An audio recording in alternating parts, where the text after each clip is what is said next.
Saudara kekasih Tuhan, saya memberikan tema di sini, dan iman di tengah badai. Tadi saya memberikan gambaran tuh, ketong di dalam dunia yang tidak baik-baik saja. Bagaimana orang bisa bertahan di tengah situasi yang seperti badai ini? Maka Tuhan Yesus ajarkan di sini, berdoa.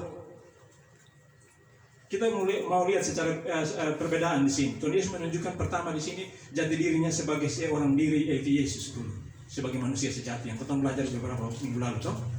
Baru dia mau tunjukkan bahwa dia adalah Allah Tuhan itu sendiri yang berkuasa atas setiap alam semesta. Dia tunjukkan dulu di sini bahwa orang yang bisa berjalan di tengah badai adalah orang yang bisa mulai hidup dan percaya memiliki iman. Itu adalah berdoa. Kita baca tadi, sudah dibacakan oleh adik tadi toh? Saya baca di sini. Dan setelah orang banyak itu disuruhnya pulang, Yesus naik ke atas bukit untuk berdoa seorang diri.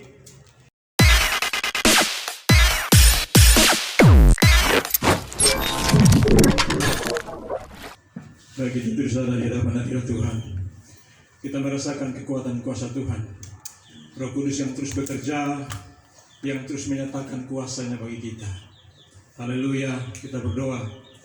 Ya Allah ya Tuhan kami, saat ini kami kembali ada di hadapan hadirat-Mu ya Allah. Terima kasih Tuhan atas waktu yang terindah yang Tuhan buat bagi kami.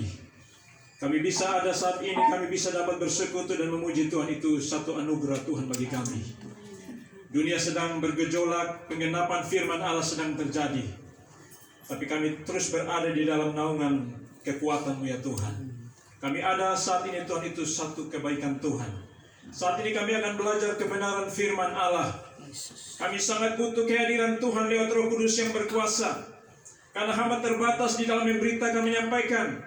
Tetapi Tuhan Roh-Mu tidak terbatas akan memampukan kami semua. Supaya baik hamba yang memberitakan, bahkan kami semua yang mendengar, sama-sama kami diberkati Tuhan. Terima kasih Bapa di dalam nama Tuhan Yesus. Mari Tuhan Engkau ambil alih setiap bagian-bagian pelayanan pemberitaan ini. Engkau turut bekerja dengan cara-cara-Mu Tuhan yang ajaib.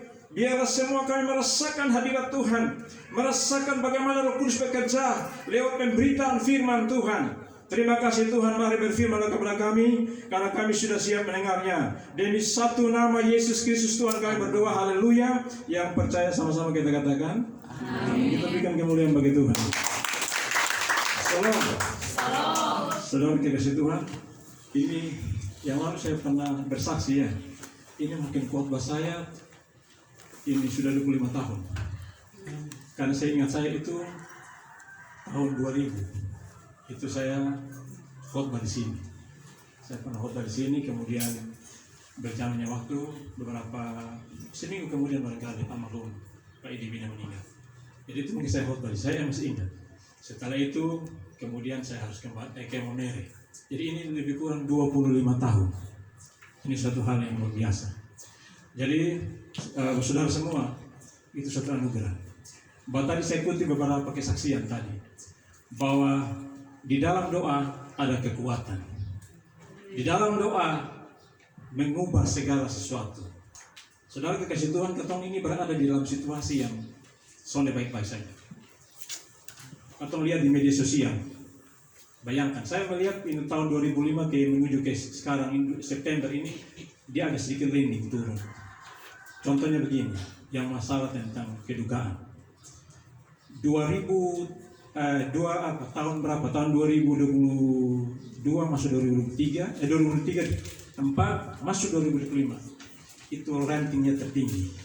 Kalau siapa yang sering bermain di media sosial atau Facebook, dia akan dapat itu, hitung saja ranking tertinggi. Padahal dulu sebelum itu, 2 tahun lebih yang lalu, itu ranking tertinggi itu anniversary, happy birthday. Untuk masalah rib, kedukaan, itu air mata kecil. Tapi sekarang ranking kedukaan naik tertinggi. Saya sampai bertanya, Tuhan, ini ada apa di balik semua? Tapi ini penggenapan firman Allah. Kalau kita membaca dari Kejadian sampai Wahyu, kita akan temukan di situ. Saya tidak hafal. Tapi ini penggenapan firman. Orang yang bisa dia teguh di dalam satu situasi seperti ini adalah orang yang tadi salah satu contoh. Dia mau hidup di dalam doa. Karena di dalam doa itulah dia memperoleh satu kekuatan untuk terus berjalan di tengah badai. Mari saudara Kristus, saya akan angkat satu bagian firman Tuhan. yang firman Tuhan ini sudah sering ketong baca. Jadi saya ini untuk kata ketong ini juga harus menyesuaikan lagi. Karena bayangkan 25 tahun di Mamere itu, ya kita di Mamere itu pakai KK. Nah, jadi tidak K. Nah, ini jadi kalau di Kupang harus sesuaikan ya sonde. Tapi kadang-kadang ada sonde K. Nah, karena masih ada gabungan. Jadi kita baca di dalam Injil Matius 14 ayat 22 sampai dengan ayat 33. Biasa baca begini, di sini biasa fleksibel. Berdiri juga bisa, dulu juga bisa. Dulu saya mesti harus ini saya dulu. Biasa dulu kan? Dulu, puji Tuhan. Karena saya takut ini kan sangat 25 tahun toh, tiba-tiba lagi ada yang motivasi saya, oh dia ini pimpin tidak betul. Nah, jadi nanti saya minta 2 orang baca kan? Ini saya lompat kalah lagi.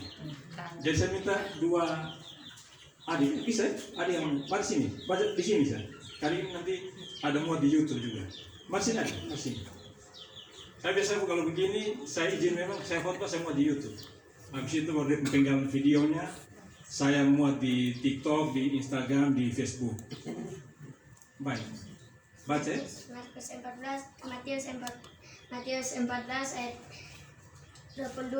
Sesudah itu Yesus segera memerintahkan murid-muridnya naik ke perahu dan mendahuluinya ke seberang. Sementara itu ia menyuruh orang banyak pulang.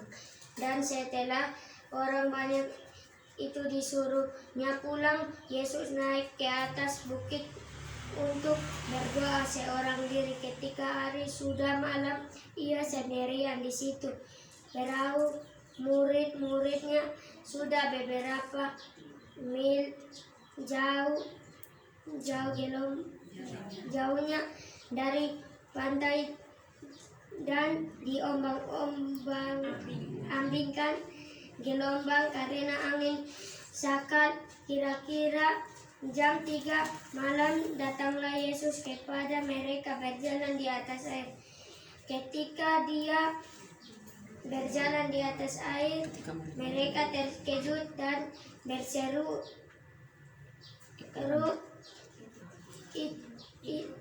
itu hantu.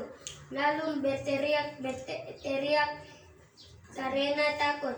Tetapi segera Yesus berkata kepada mereka, "Tenanglah, aku ini, jangan takut."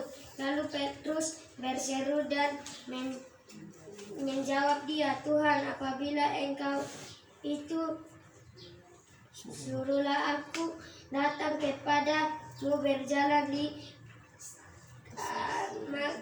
atas air." Maka Petrus turun dari perahu dan berjalan. Ketika dirasanya tiupan angin, takutlah ia dan mulai tenggelam. Lalu berteriak, "Tuhan, tolonglah aku." Segera Yesus mengeluarkan tangannya, memegang dia dan berkata, "Hai orang yang kurang percaya, mengapa engkau bimbang?" Lalu mereka naik ke perahu dan angin pun redalah, dan orang-orang yang ada di perahu menyembah dia. Katanya, "Sesungguhnya Engkau Anak Allah."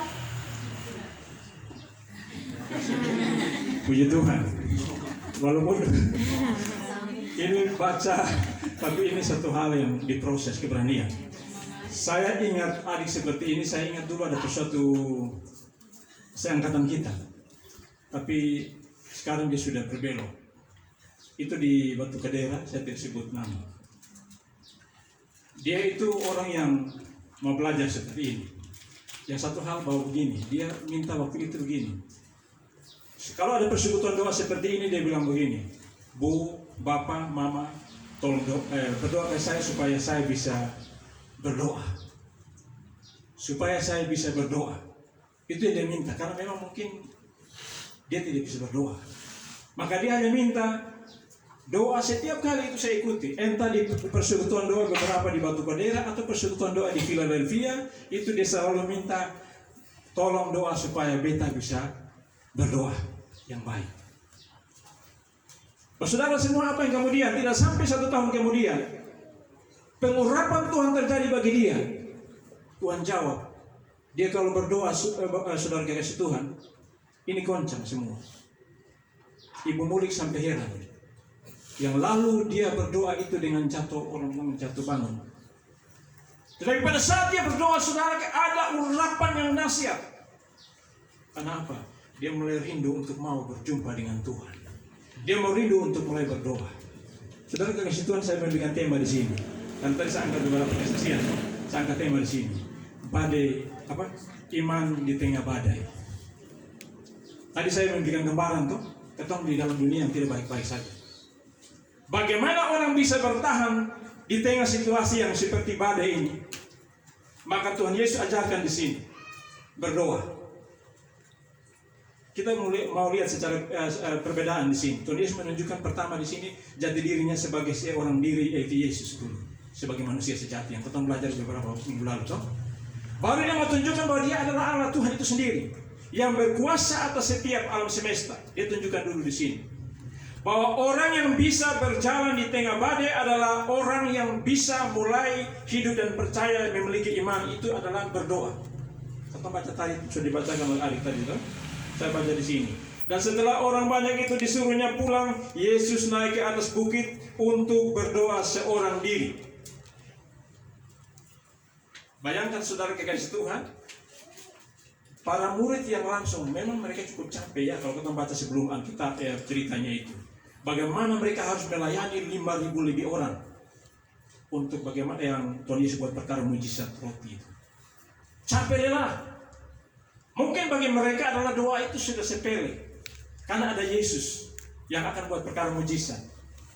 Tapi Tuhan Yesus di sisi yang lain ditunjukkan begini. Terlepas dia itu adalah Tuhan Allah yang sedang bekerja secara manusia di dunia, tapi dia tunjukkan bahwa dia adalah manusia yang membutuhkan Allahnya, yang membutuhkan Bapanya, sehingga dia harus berdoa supaya apa? Badai itu bisa berlalu. Karena dia tahu di satu sisi dia tahu bahwa akan ada masalah besar di sana. Kenapa Tuhan Yesus tidak menunjukkan tanpa berdoa saya bisa hentikan karena saya Tuhan? Tapi dia tidak mau. Dia tidak mau belajar, mau memberikan satu pendidikan yang tidak baik. Dia mau menunjukkan kepada para rasul, para murid waktu itu yang nanti kemudian menjadi orang-orang yang hidup dalam peperangan pelayanan ini. Dia mau tunjukkan bahwa kamu harus memiliki doa. Kan tadi yang kita dengar tuh, doa itu mengubah segala sesuatu. Doa itu membuat sesuatu yang tidak bisa menjadi bisa. Ini sesuatu hal yang terjadi. Saudara kekasih Tuhan, maka saya ada angkat dalam yang pertama sini pentingnya doa. Karena tadi doa mengubah segala sesuatu, doa itu memberikan satu kekuatan untuk kita bisa berjalan melangkah.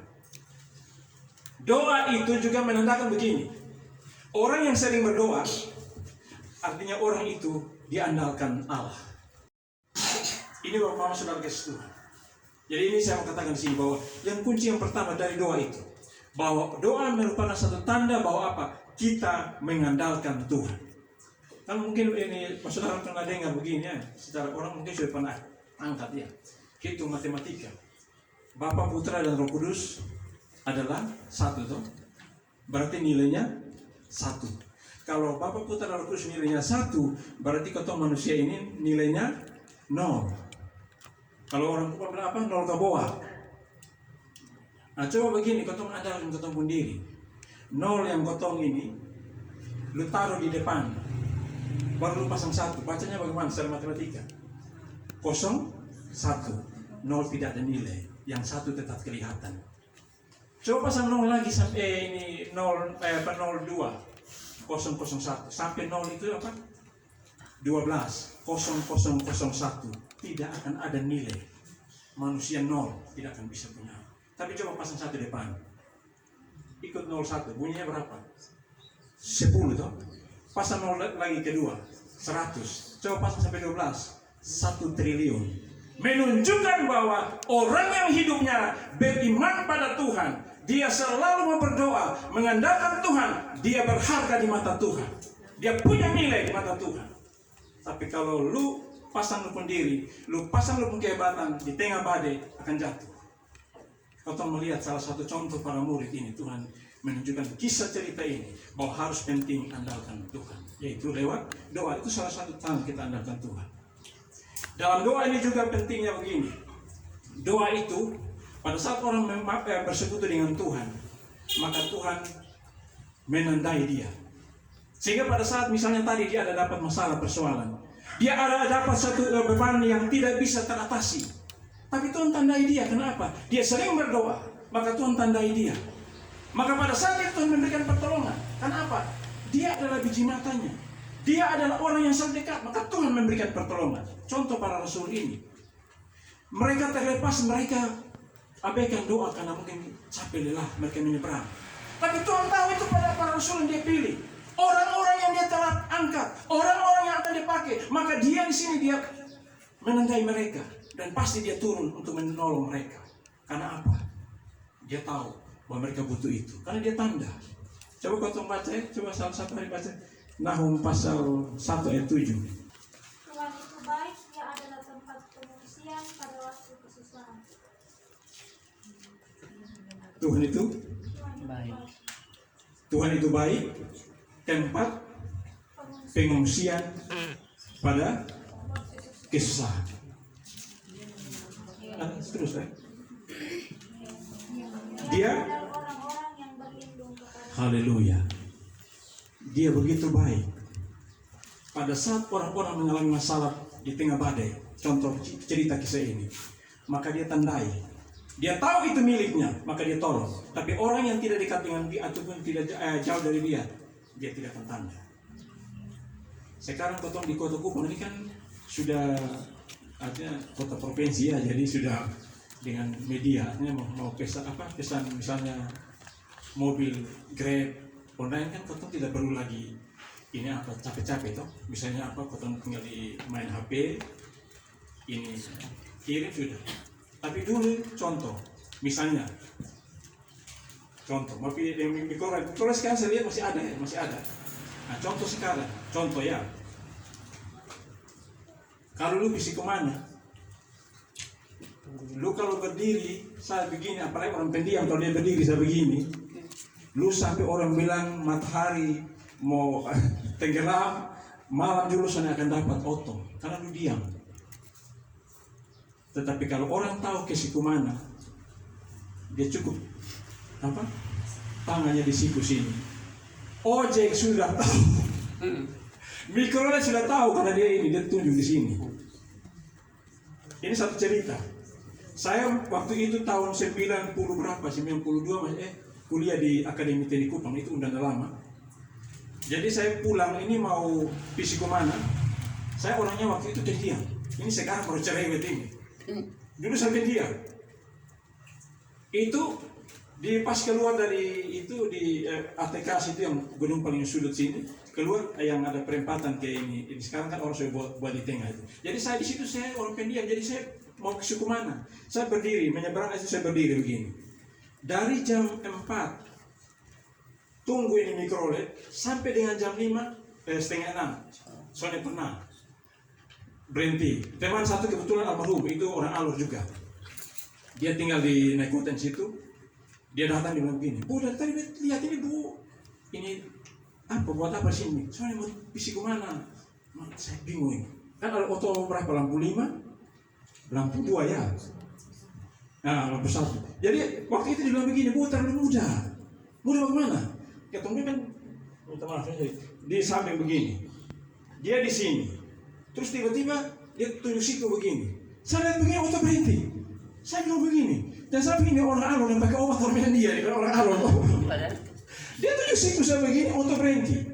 Saya bingung, saya masih bingung nih. Dia bilang, Bu, naik sudah. Saya naik di atas oto sepanjang jalan. Saya bilang, ini orang Alor yang orang bisa terbang. Menurut cerita yang Alor bisa terbang. Ini pasti dia. Kok dia tunjuk di situ saya begini, otot berhenti. Saya naik, saya beri kemana, saya tanya, saya Susi. Susi, tadi satu orang Alor. Dia tunjuk ini siku saya begini, otot berhenti. Susi bilang begini, lu pembodoh. Orang visi kemana, soalnya perlu teriak. Dia cukup tunjuk di siku begini, konjak supir sudah tahu dia mau visi kemana itu. Naik sudah. Jadi kalau orang yang datang kalau misalnya tahu berarti pasti orang dari Sabu yang sana atau semua. Maka saya di Mamere saya kata ini pasti dia orang Mamere yang sudah tahu. Makanya saya kasih orang Mamere. Kalau kamu di Kumpang masih bingung-bingung lagi tunjuk di situ begini mau pergi kemana. Supaya apa? Ojek tahu, taksi tahu, semua tahu. Lu mau pergi kemana? Begitu saudara kasih Tuhan begini. Orang yang hidup dekat dengan Tuhan tadi firman Tuhan tadi. Orang yang selalu bergaul dengan Tuhan, orang yang selalu dekat dengan Tuhan. Maka Tuhan tanda dia pada saat dia mengalami masalah persoalan, Tuhan tahu itu miliknya dan dia pasti memberikan pertolongan. Saudara dari situ tahun lalu ada saya punya 2 orang keponakan, itu tinggal satu rumah. Saya punya anak dua-dua, satunya sepupu, satu anak kandung. Dan 2 sudah 7 kali ikut tes TNI. Yang ke-7 ini berarti yang terakhir sudah. Terus kemudian datang doa pasrah. Saya bilang mari berdoa, kita doa. Mana berkas-berkas kita doa. Percaya bahwa Tuhan sanggup memulihkan. Doa mengubah. Percaya. Doa pagi, siang, sore, malam. Doa terus. Doa terus. Kemudian saudara kasih Tuhan, sementara kerja rumah ketemu rumah yang ada sementara yang ketemu sekalinya di Sion Epura. Tiba-tiba dengar. Dia sementara dengar informasi hasil tes dia lulus lewat jalur Bintara. Ada satu lagi dia mau lari ke ini dan pasar karena stres sudah tes yang ke sekian kali. Dia sudah mau ke Denpasar. Ternyata pergi ke Denpasar, ternyata pergi kapal sudah penuh, tiket sudah tidak dapat. Kembali. Saya bilang ada maksud Tuhan berdoa. Dia ikut jalur Tamtama. Setelah itu saya balik Mamere. Pada saat masih injak kaki di Mamere, tiba-tiba telepon masuk. Puji Tuhan Bu, dia lulus lewat Tamtama dan sekarang jadi TNI. Itu satu hal yang menunjukkan bahwa kekuatan doa itu mengubah segala sesuatu. Tuhan tanda bagi setiap orang percaya, bahkan bagi kita semua ini. Dia tidak perlu takut di tengah situ. Tapi orang yang akan takut dia pasti akan tidak bisa seperti ini. Jadi saudara kesetuhan itu demikian. Yang berikut kita belajar dari kisah ini. Yang kedua, bahwa di tengah tantangan beban persoalan ini kita sudah boleh takut dan gentar. Percaya iman pada Tuhan. Yesus Tuhan yang adalah penguasa alam semesta ini. Dia mampu untuk bisa menolong saya dan saudara. Kenapa? Saya dan saudara bergaul cari dengan yang penting itu rajin berdoa. Ada kelompok lagu yang dulu tuh, lagu-lagu yang dulu tuh itu lagu saya sering menyanyi lagi. Baca kitab suci, doa tiap hari kalau mau tumbuh. Itu lagu tuh. Kalau kita membaca kitab suci, doa tiap hari, maka kita akan bertumbuh di tengah tantangan persoalan. Badai gelombang apapun saya tidak takut. Secara manusia wajar, kadang-kadang kita cemas, takut itu wajar. Tapi di saat itulah percaya ada Yesus Tuhan yang datang menolong bagi kita semua. Yang penting tadi bangun persekutuan ibadah dengan Tuhan, doa, baca kitab suci, dan kemudian terus berjalan di dalam iman dan percaya. Jangan takut. Ini kalau ketemu lihat sini kan murid-murid yang takut semua tuh. Di tengah situasi yang orang bilang tidak baik-baik, gelombang badai ini, angin sakal tiba-tiba ini. Sebenarnya kalau tentang badai ini, sebenarnya Tuhan Yesus juga ini sementara memberikan orang istilahnya prank, untuk supaya mereka naik kelas, untuk supaya mereka diuji. Apa kamu bisa bertahan di tengah situasi ini tetap cinta Yesus atau tidak? Mereka sementara diuji untuk mau melihat bagaimana kemuliaan siapa Yesus sebenarnya. Di satu sisi dia sebagai tadi yang saya bilang manusia, dia berdoa butuh Bapanya. Tapi di satu sisi yang lain dia adalah Tuhan dan Allah itu sendiri yang mau menunjukkan kepada seluruh dunia bahwa dia ada dan untuk menyelamatkan. Dia satu-satunya penolong yang menolong setiap orang. Maka dia katakan di sini tadi membaca itu kelima, ini aku jangan takut. Karena orang takut dalam keadaan misalnya gelombang badai segala macam situasi demikian, tiba-tiba datang muncul seseorang. Pasti orang bilang ini hantu. Di sini kita sampai yang kita masih ada takut setan ya. Takut saya juga karena juga seringnya muncul ketakutan. Ada satu cerita, saya sudah baca. Kalau kayu Mayor semua yang ke Mamere Kalayanan kan ada pohon besar itu di Kalvari. Ada pohon besar di sebelah bagian timur. Itu ada ceritanya. Ini nyata. Seorang bapak, kaum bapak rajin ibadah rajin ikut gereja, kalau duduk gereja di depan, apapun kegiatan KPI, apapun dia hadir harus hadir. Dia orang dari bagian Batak, Medan. Paling rajin. Satu ketika ada mete-mete di kampung rayon. Jam 12 dia pulang. Dia pulang sepanjang jalan karena takut, dia menyerah. Dalam nama Yesus. Dalam nama pohon besar itu. Setelah itu dia lewat. Dia makan habis, dia pulang kembali. Sudah jam 12 lewat. Ternyata pada saat dalam nama Yesus, di pohon yang sementara ada di situ, tanpa sadar di situ ada orang gila berdiri di situ. Sama-sama takut. Setan ini orang gila juga takut. Orang gila begini setan. Dia juga setan, dia lari ke arah timur, orang gila lari ke arah barat. Sama-sama teriak setan. Berarti orang gila itu setan. Sama-sama takut. Setan dia lari ke arah timur, orang gila lari ke arah barat. Takut saudara. Dan Bapak ini ceritanya begini, ceritanya dia itu paling takut setan. Orang juluki majelis takut setan. Karena apa? Setan kejadian-kejadian bukan saja di situ. Setan kalau ada lampu mati, dia bawa dipentingkan mantap di Polres Sika. Dia di sana, polisi ngomong ini, kenapa Bapak? Saya takut setan. Bapak apa? Majelis. Oh, kok majelis kau takut setan? Ini kenapa? Belum hidup menyatu dengan Tuhan. Kalau kau sudah ikut dekat dengan Tuhan, tahu dia itu juru selamat Tuhan, tidak boleh takut setan. Ini para murid betul dan belum betul menyatu. Sehingga pada saat Yesus muncul ini, dia bilang, wah ini aneh ini pasti hantu ini. Yesus bilang begini, hai ini saya ini aku ini. Tenang, diam. Maka jangan takut di tengah badai tantangan ini. Kenapa? Kita punya Tuhan itu Allah yang besar. Yang ketiga, orang bisa dapat bertahan di tengah badai adalah orang yang selalu tunduk dalam otoritas firman. Tadi kau bilang tuh, baca kitab suci, doa tiap hari. Orang harus baca firman setiap saat. Saya tidak tahu di sini, pasti yang senior-senior setiap hari yang berbaca. Saya satu hari kalau tidak baca satu pasal, itu bagi saya nasi makan itu kosong, hampa. Saya mesti. Lu tidak sejahtera, roh ini menuduh harus baca. Sekalipun tidak mengerti. Baca, tidak mengerti, baca. Sampai satu ketika Tuhan buka rahasia itu. Belajar terus untuk belajar. Karena apa? Firman ini betul hidup. Dia menghidupkan. Maka orang harus tunduk dalam otoritas. Maka kita lihat ada salah satu murid sini mulai menonjol, Petrus. Dia tahu ini otoritas firman, dia tahu ini kebenaran firman. Yesus berkata, maka dia tahu apa yang keluar daripada Yesus ini adalah firman Allah yang memberikan kemenangan. Firman Allah yang memberikan kemuliaan. Maka dia tahu pasti ada kemenangan. Kita lihat di sini Petrus belajar ada otoritas Tuhan. Maka dia mulai belajar dengan imannya. Iman itu apa? Firman apa? Iman timbul dari mendengar firman Tuhan itu mana?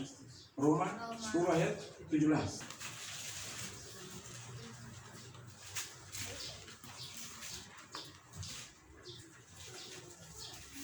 Ada?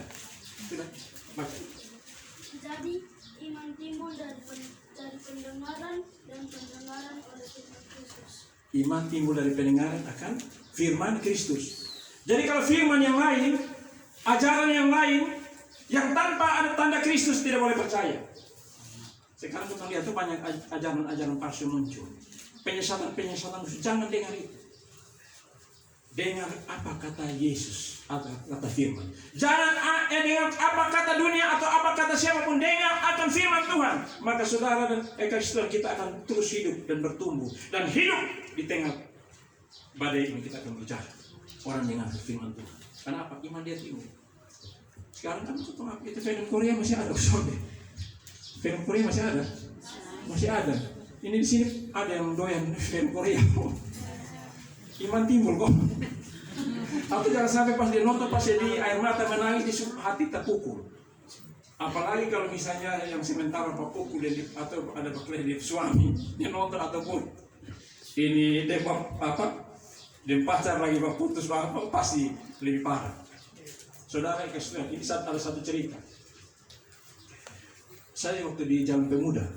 Jalan Pemuda di mana? Oh di sana. Saya lupa. Di sana. Tiap hari ini suami istri ini piring terbang terus. Ternyata Itu saya waktu itu sudah ikut persekutuan doa ya, sudah. Itu di samping itu terus bertengkar segala macam. Setiap kali pergi, satu ketika kami pergi ke bukan yang hamba Tuhan yang pergi. Kenapa? Betul pokok saya lihat ini mata dong ini sudah biru belah, orang bilang ini segala macam. Dengar inilah, ternyata saya dengar ini musik ini apa? Setiap kali dia suami pukul dia putar lagu bilang apa? Kalaulah memang kita berpisah, ini sudah suratan. Hancur. Lu tambah hancur sebenarnya itu boleh. Ini bikin hancur ini. Lagu apa ini? Tidak demikian. Ini tambah hancur. Mau pisah dengan suami? Sonde bu. Kenapa putar ini lagu? Putar lagu. Maka saya dengar itu lagu yang pernah ini Kador menyanyi di saya pernikahan. Kasih itu murah hati. Dia putar itu lagu. Karena dia putar, mulai itu dia putar. Satu kali dia suami ini mau rencana Papua minum mabuk. Tapi pada saat lagu itu diputar, suaminya jatuh. Air mata jatuh dan mulai itu dia rangkul itu istri. Sampai sekarang mereka hidup luar biasa. Karena apa? Dia mendengarkan akan sesuatu kabar baik di situ. Kasih itu mengubah. Firman itu mengubah. Firman itu memulihkan. Kalau kita di tengah situasi sekarang mulai pikir kau dengar ini bahaya. Yang berikut. Pada saat kita ada di tengah situasi tantangan, iman kita tidak boleh terarah ke yang lain tempat.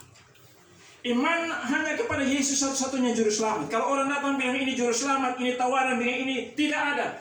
Hanya satu juru selamat, hanya satu kebenaran, hanya satu kehidupan, yaitu Yesus. Selesai, titik, tidak bisa. Harus kita mulai Yesus. Mungkin pernah dengar ini satu statementnya. Iman yang benar adalah iman. Artinya iman semua pasti ketemu masing-masing punya kadar tingkat iman. Tapi ada satu statement begini. Iman yang benar adalah iman yang pada saat saya punya doa tidak terjawab, tapi saya tetap cinta dia Yesus. Itu iman yang benar. Sekalipun Yesus tidak menolong saya atau belum menolong saya, belum memulihkan hidup saya, tetapi saya tetap percaya sampai mati bahwa dia Yesus juru selamat saya. Itulah iman yang benar. Saya mengambil contoh dari Alkitab saja. Sadak Mesak Abednego tuh sudah dengar tuh cerita kisah. Ini Neser suruh tiup trompet dan sembah ini dewa patung. Tapi apa yang mereka buat? Orang-orang muda ini berkata, sekalipun Allah kami di rumah ini. Kalau kita baca itu di Daniel ya. Sekalipun kalau Tuhan kami sanggup menolong, tapi kalau sekalipun Tuhan tidak menolong kami tidak akan sembah itu. Artinya bahwa apa? Sekalipun Tuhan tidak menolong, saya tetap cinta dia sebagai Tuhan sang juru selamat. Saya tetap akui dia sebagai satu-satunya penolong. Itu iman yang benar. Kadang-kadang kita mau supaya kita punya harapan doa ini terkabul. Saya sampai satu titik tertentu saya ini kadang-kadang saya bersungut juga dengan Tuhan. Saya ngomong jujur di hadapan Tuhan. Karena apa? Saya waktu masuk ke Maumere dan yang lalu kesaksian pemberitaan artinya bangun-bangun wadah-wadah pelayanan, gabung semua gereja-gereja ekonomi, kita buat KPI, KKR, datangkan hamba Tuhan, segala macam, semua masuk ke wadah-wadah, semua digerakkan, bahkan dari saudara Katolik terlibat banyak di dalam. Tapi berbanding terbalik dengan saya punya kehidupan saudara. Terjadi hal-hal yang berkontras belakang dengan firman. Saya menangis, saya salahkan Tuhan, saya memberitakan firman kebenaran, tapi kenapa saudara-saudara saya, kenapa ini dan lain sebagainya? Apakah saya mundur? Tuhan bilang tidak. Tanamkan di dalam diri saya, jangan mundur, tetap setia dengan iman. Karena pada waktunya Tuhan akan tangkap satu persatu. Tuhan pulihkan, dan itu pribadi. Dan sekarang adalah saudara khusus untuk melayani. Kalau saudara ketemu melihat di kiri kanan ketemu, bisa-bisa ketemu ini tidak bisa fokus kepada Yesus dan ketemu bisa jatuh tenggelam. Petrus bisa jatuh karena apa? Fokusnya terbagi kepada bencana, kepada malapetaka, kepada beban persoalan. Dia tidak fokus kepada Yesus yang adalah sang penolong. Makanya dia jatuh. Tetapi yang satu kita belajar dari Petrus ini begini. Kadang-kadang orang lebih cenderung lihat Petrus yang tenggelam. Padahal ada bagian lain di sini. Apa tadi? Dibaca tadi itu. Tuhan Yesus bilang begini. Petrus bilang begini. Tuhan, jikalau engkau itu Tuhan, suruhlah aku, artinya suruh ke beta Petrus ini, berjalan sepertimu di atas air. Petrus bilang, kalau itu Tuhan suruh beta ini Petrus berjalan di atas air seperti engkau. Dan apa yang kemudian? Tuhan yang datanglah. Firman ini terjadi koneksi antara Petrus dengan Tuhan Yesus. Maka Petrus berjalan. Kalau kita nonton di video, saya sering nonton di video Tenggara, ada di TikTok juga. Petrus turun dengan iman, berjalan di atas air mendapati Yesus. Terlepas nanti dia jatuh. Tapi dia fokus kepada Tuhan Yesus dan dia percaya akan firman tadi yang berkuasa ini. Dia juga berjalan di atas air, melangkah menuju mendekati Yesus. Terlepas dia jatuh itu manusia.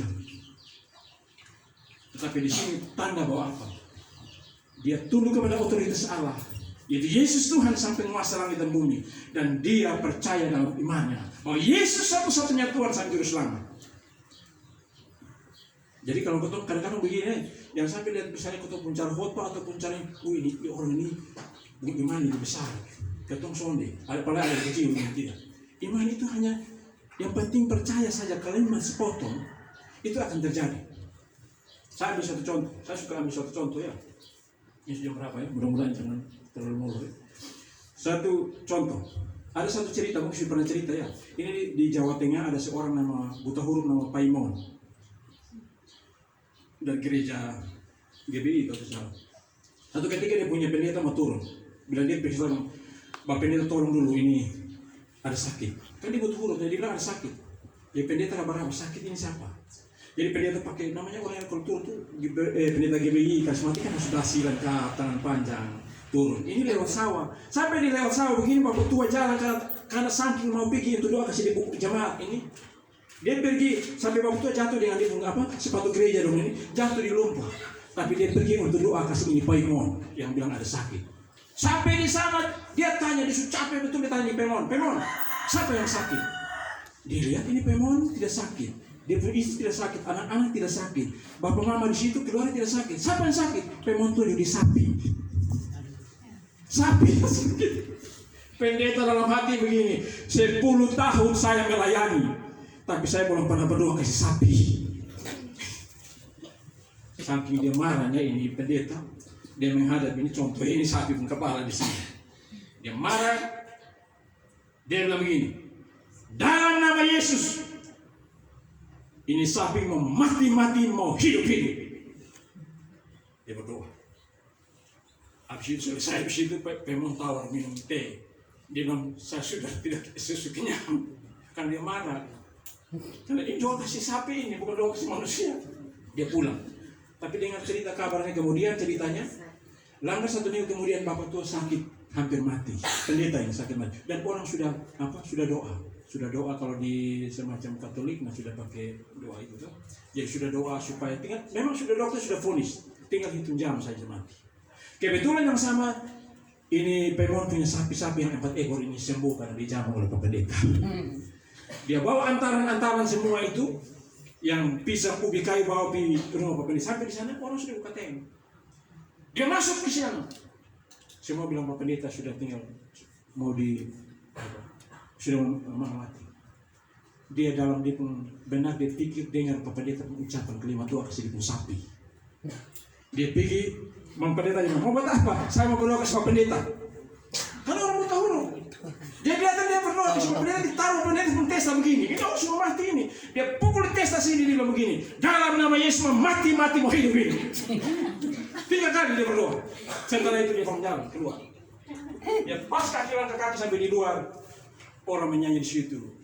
Nyanyi glory, glory, glory bagi sang raja. Apa yang terjadi? Mujizat terjadi karena doa seorang buta huruf. Kenapa? Imannya kepada Yesus. Dia pegang kalimat itu, firman itu. Mau mati-mati, mau hidup-hidup. Haleluya. Iman itu tidak perlu bertele-tele banyak-banyak. Percaya ini sepotong tadi baca. Iman. Buktikan dia akan terjadi. Ini Paimon. Cerita luar biasa. Ini contoh cerita. Tapi cukup di sini, jangan cerita keluar lagi. Yang berikut kita lanjut dulu. Dia jatuh. Petrus jatuh tuh. Petrus jatuh, tapi dia tetap teguh dalam iman dia. Orang sering sekarang banyak orang jatuh, dia lari ke lain tempat. Orang sering kali jatuh, anak-anak muda banyak yang lari akhirnya pindah agama seberang. Ini hati-hati. Orang sekarang ini terjadi pemurtadan besar-besaran masuk ke kita. Tapi jangan kita masuk ke sana ini kita samanya mati konyol. Karena orang sekarang terjadi pemurtadan besar-besar. Mungkin sudah ikut itu Edis TV ya. Ini sekarang terjadi pemurtadan. Percaya atau tidak, percaya atau tidak? Sekian puluh tahun kemudian Indonesia berubah. Dan ini satu hal. Jadi ini satu hal yang membuat Petrus tetap minta Tuhan tolong. Tuhan tolong saya. Dan apa yang kemudian Yesus itu tanda. Dia orang-orang dia tidak akan setengah. Dia ulurkan dia pun tangan, dia pegang Petrus. Dan kalau saya sih nonton di tengah film, dia pegang ini Petrus punya tangan begini di atas, yang masih ada sekitar jarak berapa meter dari perahu. Dia pegang Petrus punya tangan, sama-sama dengan Petrus jalan santai menuju ke perahu. Kalau ketong hidup tetap teguh dengan Tuhan, tetap membangun persekutuan dengan Tuhan, Tuhan perhitungkan setiap pelayanan kita. Tuhan perhitungkan setiap jeripaya kita, maka tidak akan percuma sia-sia. Kita bersama dengan Tuhan, kita akan melangkah sampai kepada tujuan, walaupun di tengah badai. Coba baca satu firman Tuhan yang terakhir, 1 Korintus 15 ayat 58. Karena itu saudara-saudaraku yang terkasih, berdirilah teguh, jangan goyah, dan giatlah selalu dalam pekerjaan Tuhan, sebab kamu tahu bahwa dalam persekutuan dengan Tuhan, jeripayamu tidak sia-sia. Haleluya, saudara kasih Tuhan. Firman Tuhan itu ya dan amin. Persekutuan yang kita bangun seperti ini, yang sudah sekian 30-an tahun ya, yang jatuh bangun suka duka, tapi tetap standby. Apa kata orang, jangan ingat dengan kata orang. Apa kata Alkitab, apa kata Tuhan. Berdiri terus melayani, bersekutu dan melayani terus. Tetap teguh dalam iman. Tuhan perhitungkan setiap jeripaya. Masing-masing pribadi kita mendapatkan bagian. Bahkan secara organisasi wadah ini akan dipakai Tuhan. Dan Tuhan akan pakai itu. Dan Tuhan perhitungkan. Yang penting tetap teguh dengan Tuhan. Jangan goyah. Saya punya satu hal, saya bilang begini. Saya ini, yang tadi saya bilang memilih, sikap memilih. Itu terus melayani segala macam. Tapi satu titik saya bilang begini, perusahaan saya mengalami suatu kondisi waktu corona hancur, bisnis amburadul. Saya bilang, satu ketika saya bilang juga sama-sama, saya Tuhan bagaimana saya punya hidup bersekutu dengan Engkau. Tapi Tuhan kasih ingat saya bagian firman. Pada waktu Petrus bertanya kepada Tuhan Yesus, Tuhan kami sudah meninggalkan segala sesuatu untuk melayani Engkau. Apa yang kami peroleh? Apakah Tuhan Yesus marah kepada Petrus? Tapi Tuhan Yesus berkata bahwa apa? Orang yang karena Injil, karena kebenaran Allah, karena kerajaan surga, dia tinggalkan semua untuk melayani. Maka Tuhan memberikan dua hal perkara, berkat. Masa ini, jangan masa akan datang dulu. Masa ini 100 kali lipat Tuhan berikan. Masa yang akan datang adalah kehidupan kekal kerajaan surga menjadi milik dia. Kadang-kadang Tuhan bilang sudah nanti saya di surga dulu baru saya kerja kantor. Di surga tidak kantor. Saya kan Tuhan kasih, Tuhan berikan. Terus saya bertanya, bagaimana? Ternyata apa? Tuhan bilang Tuhan kasih tunjuk. Itu lihat dia punya istri, jabatan naik. Itu lihat itu anak-anak berprestasi ranking sampai minta maaf saya tidak promosi. Anak nona sampai bisa Singapura. Terus kemudian anak laki-laki bisa tinggal di hotel berbintang 5 di Surabaya lewat prestasi. Tuhan bilang itu. Jadi Tuhan tidak kasih secara langsung kepada kita. Tapi lewat orang-orang di sekitar kita yang kita doakan, itu akan sukses, maka itu yang sukses. Itulah buah hasil pelayanan. Kalau kamu pernah melihat ke orang sendiri, jangan sekitarmu hasil buah pelayanan penginjilanmu. Itu yang Tuhan perhitungkan semua. Dan Tuhan berikan itu. Dan yang penting adalah kerajaan surga itu milik kita. Tuhan berikan. Itu ngomong sudah Tuhan. Jadi kita terus hidup membangun. Iman di tengah badai dengan apa? Doa. Baca kitab suci. Percaya dia Yesus satunya Juru Selamat. Tidak boleh dengar yang lain. Tetap hidup, tetap teguh dengan Tuhan. Hidup membangun persekutuan kita dengan Tuhan. Terus membangun suatu kehidupan komitmen dengan Tuhan. Maka jeripaya kita dengan Tuhan tidak pernah sia-sia. Baik kita ada di hadapan hadirat Tuhan. Baik kita ada di hadapan hadirat Tuhan. Saudara, kekasih Tuhan, saya terbatas di dalam hal memberitakan firman. Tapi saya percaya bahwa Roh Kudus besar dan berkuasa meneguhkan kebenaran firman Tuhan bagi saya dan saudara. Bagi kita semua tidak ada yang terkecuali apapun beban dan persoalan saya dan saudara. Haleluya. Saudara yang kasih Tuhan, kalau kita ada di tengah situasi yang sukar sulit, tantangan pencobaan bagaikan badai gelora, kita harus tetap ingat dan percaya bahwa Yesus Tuhan Allah tetap setia. Dia tidak pernah berubah dahulu, sekarang, seterusnya dan selama-lamanya. Bahwa dia terus menyatakan satu hal, perkara-perkara besar. Bahwa dia mengajarkan kita untuk selalu terus setia berdoa di kaki Tuhan. Selalu terus hidup dalam persekutuan dia dekat dengan Tuhan. Andalkan Tuhan dengan sungguh-sungguh. Kita terus hidup di tengah situasi yang tidak boleh takut dan gentar. Karena Allahku Allah yang hidup, Allah yang berkuasa. Dia Yesus Juru Selamat yang berkuasa atas segala alam semesta ini. Dan kita juga mau hidup di dalam otoritas firman Allah. Baca firman, dengar firman, lakukan firman. Percaya Tuhan membuat perkara besar. Dia menolong saya dan saudara. Iman itu memberikan saya kemenangan. Karena firman Allah memberikan kekuatan. Firman Allah itu adalah kehidupan. Firman Allah itu memberikan satu jaminan bahwa di dalam Yesus Kristus ada kemenangan, ada keselamatan kekal. Bahwa kita terus berlangkah, apapun kita jatuh bangun, suka duka apapun, tetap setia ikut dengan Tuhan. Jangan karena masalah persoalan, tantangan kita tinggalkan Yesus.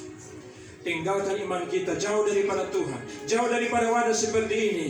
Ingat bahwa Tuhan sedang menyatakan kemuliaan. Dia tandai bagi saya dan saudara untuk terus menyatakan kemuliaan-Nya. Dia mengulurkan tangan kasih, memberikan pertolongan bagi saya dan saudara untuk terus hidup melangkah bersama dengan Dia, untuk menyatakan kepada dunia bahwa kitalah orang-orang pemenang. Kitalah orang-orang yang telah diteguhkan, dimeteraikan oleh kuasa darah-Nya, dan kita pasti diselamatkan. Kita berdoa, ya Allah ya Tuhan kami ada di hadapan hadirat-Mu Bapa. Hamba selesai, hamba terbatas di dalam memberitakan firman. Tetapi Tuhan Engkau Allah Tuhan kami tidak terbatas lewat kuasa Roh Kudus, Sang pribadi Allah itu, yaitu pribadi Kristus juga, yang terus bekerja untuk meneguhkan kebenaran firman Allah, sehingga setiap ketidakpahaman kami akan diberikan kesempurnaan pemahaman, supaya kami hidup di tengah situasi yang ada. Dengan setiap kadar iman kami masing-masing di tengah situasi tantangan kesulitan ini, kami melangkah bersama dengan Tuhan. Tuhan pasti membawa kami sampai kepada satu tujuan. Karena kami punya Tuhan Allah yang hidup, Sang penguasa langit dan bumi.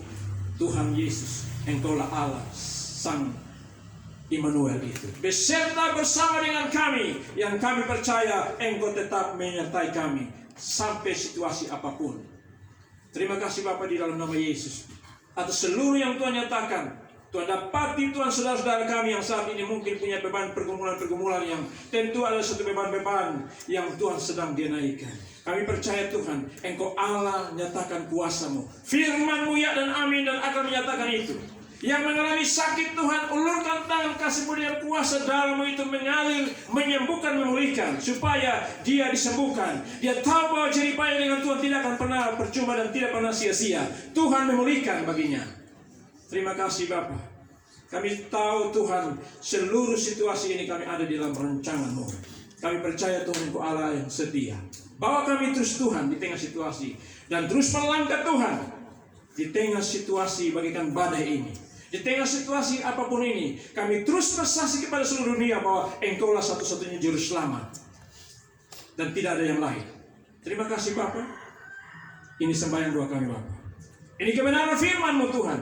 Ini apa yang telah kami berikan, apa yang kami nyatakan. Selebih itu sempurna datang daripada Tuhan untuk menyatakan itu di dalam setiap pribadi supaya apapun pergumulan kami. Terpuji nama-Mu Tuhan, dalam satu nama Yesus Kristus Tuhan kami berdoa. Haleluya. Yang percaya sama-sama katakan amin. Kita berikan kemuliaan bagi Tuhan.